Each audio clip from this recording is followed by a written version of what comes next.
Assalamualaikum warahmatullahi wabarakatuh. Kami dari kelompok 4. Di sini kami akan membahas tentang peran keluarga, pemerintah, dan masyarakat dalam pendidikan. A. Peran keluarga dalam pendidikan. Dilihat dari segi pendidikan, keluarga merupakan suatu kesatuan hidup dan keluarga menyediakan situasi belajar. Sebagai satu kesatuan hidup bersama, keluarga terdiri dari ayah, ibu, dan anak. Ikatan kekeluargaan membentuk anak mengembangkan sifat persahabatan, cinta kasih, hubungan antar pribadi, kerjasama, disiplin, tingkah laku yang baik, serta pengakuan dan kewibawaan. Sumbangan keluarga bagi pendidikan anak adalah 1. Melatih anak menguasai cara-cara mengurus diri, seperti cara makan, berbicara, berjalan, berdoa, dan yang lainnya. Hal ini berkaitan erat dengan perkembangan diri anak sebagai seorang pribadi. 2. Sikap orang tua kepada anak sangat mempengaruhi perkembangan anak.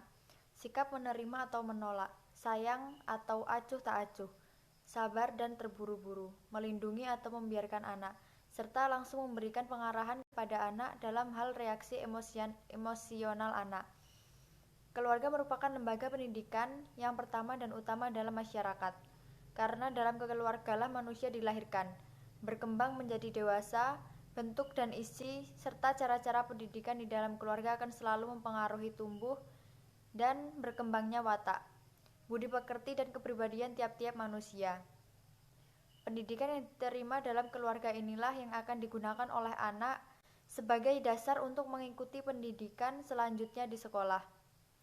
Tanggung jawab pendidikan yang perlu disadarkan dan dibina oleh kedua orang tua terhadap anak antara lain 1. Melindungi dan membesarkannya 2. Melindungi dan menjamin kesehatannya 3. Mendidiknya dengan berbagai ilmu pengetahuan dan keterampilan yang berguna bagi kehidupannya kelak, sehingga bila ia telah dewasa mampu berdiri sendiri dan membantu orang lain 4. Membahagiakan anak untuk dunia dan akhirat dengan memberinya pendidikan agama sesuai dengan ketentuan Allah SWT sebagai tujuan akhir hidup manusia. Tugas utama keluarga bagi pendidikan anak ialah sebagai peletak dasar bagi pendidikan. Namun perlu disadari oleh teori pendidikan yang sesuai dengan perkembangan zaman. Artinya, keluarga juga harus memahami masalah atau hal-hal yang berkaitan dengan bagaimana mendidik anak sesuai dengan perkembangan anak. Bila hal ini dapat dilakukan oleh setiap orang tua, maka generasi mendatang telah mempunyai kekuatan mental menghadapi perubahan dalam masyarakat. Selanjutnya yaitu ada peran pemerintah dalam pendidikan. Peran pemerintah dalam pendidikan memegang peran penting dalam meningkatkan kualitas pendidikan anak Indonesia. Dalam hal ini pemerintah berperan dalam otonomi pendidikannya.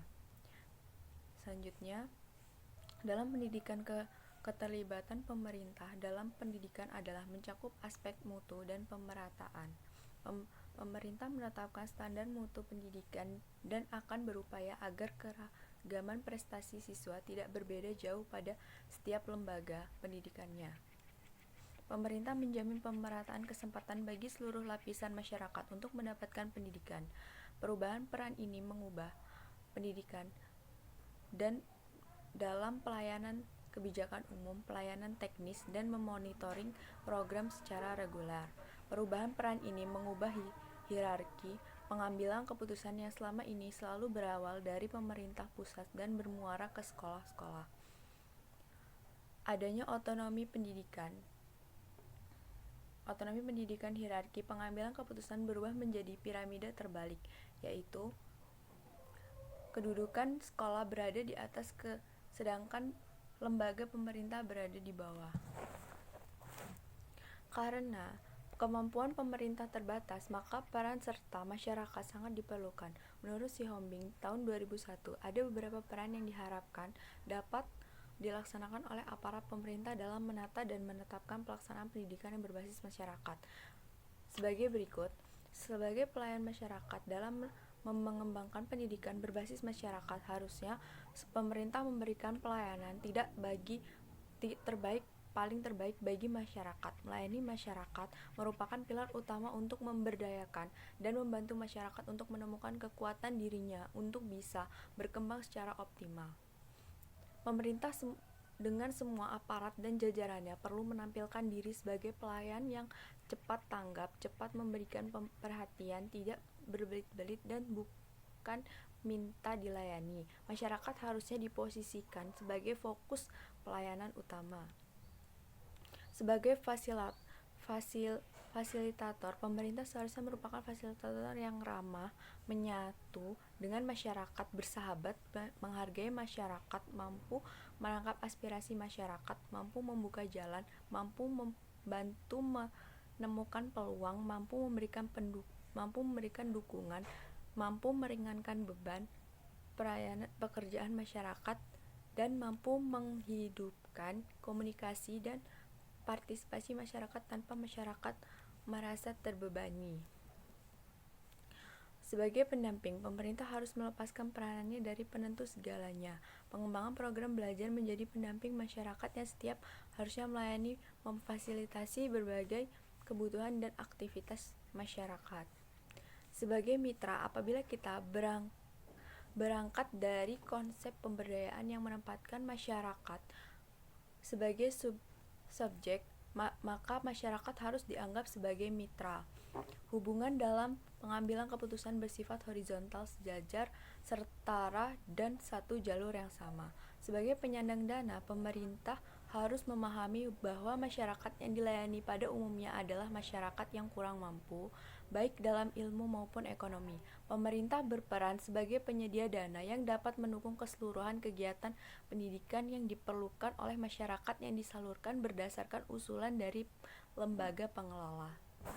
Pendidikan oleh masyarakat, yaitu istilah masyarakat yang dapat diartikan sebagai suatu kelompok yang hidup bersama di suatu wilayah dengan tata cara berpikir dan bertindak yang relatif sama dan hidup sebagai kesatuan atau kelompok. Yaitu ada 7 tingkatan peran serta masyarakat. Yang pertama itu ada peran serta dengan menggunakan jasa pelayanan yang tersedia.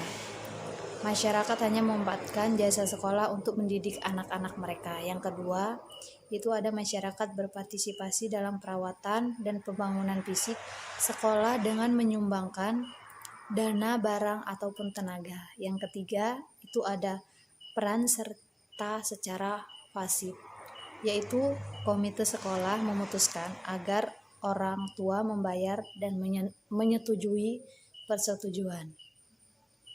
Yang keempat, itu ada peran adanya konsultasi. Orang tua datang untuk berkonsultasi masalah pembelajaran. Yang kelima, itu ada peran dalam pelayanan, yaitu orang tua ikut membantu ketika ada kegiatan sekolah. Itu contohnya kayak kegiatan agama dan lain-lain. Yang keenam, itu peran pelaksanaan kegiatan, yaitu memberikan penyuluhan pendidikan gizi pada narasumber. Yang terakhir, yang ketujuh, peran dalam mengambil keputusan, yaitu lembaga pendidikan. Masyarakat adalah pelaksanaan asas pendidikan seumur hidup. Jadi, kesimpulannya ialah pendidikan keluarga merupakan suatu kesatuan hidup, sistem sosial, dan keluarga menyediakan situasi belajar. Sebagai satu kesatuan hidup bersama atau sistem sosial, keluarga terdiri dari ayah, ibu, dan anak. Ikatan kekeluargaan membentuk anak mengembangkan sifat persahabatan, cinta kasih, hubungan antar pribadi, kerjasama, disiplin, tingkah laku yang baik, serta pengakuan akan kewibawaan. Dalam otonomi pendidikan, keterlibatan pemerintah dalam pendidikan adalah mencakup aspek mutu dan pemerataan. Pemerintah menetapkan standar mutu pendidikan dan akan berupaya agar keragaman prestasi siswa tidak berbeda jauh pada setiap lembaga pendidikan. Sebagai salah satu lingkungan terjadinya kegiatan pendidikan, masyarakat mempunyai pengaruh yang sangat besar terhadap berlangsungnya segala aktivitas yang menyangkut masalah pendidikan. Untuk itu, bahan apa yang akan diberikan kepada anak didik sebagai generasi tadi harus disesuaikan dengan keadaan dan tuntutan masyarakat di mana kegiatan berlangsung. Sekian presentasi dari kami, kurang lebihnya mohon maaf, kepada Allah kita mohon ampun. Saya akhiri, wassalamualaikum warahmatullahi wabarakatuh.